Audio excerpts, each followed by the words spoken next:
Again, so guys, in this video we will see how to upload DBFS file in Databricks. So guys, if you want to upload the DBFS file and any other files in your Databricks, so guys, it is very easy.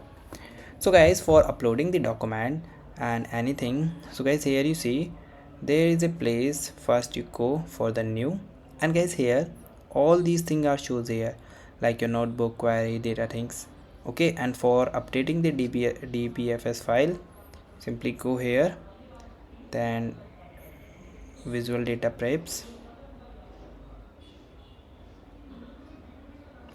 sorry, data in ingestion. And guys, here you see that you can upload file to the volume. So you just go here and you also upload file from the volume. And if you have any specific files like from the Databricks connector, so you also use the connector and then you upload the files. And you also create and modify your table from here. Okay, so you just go here and you can do it. So this is the simple way that you can do. And guys, thank you and have a nice day, and guys, subscribe our YouTube channel for the further informations.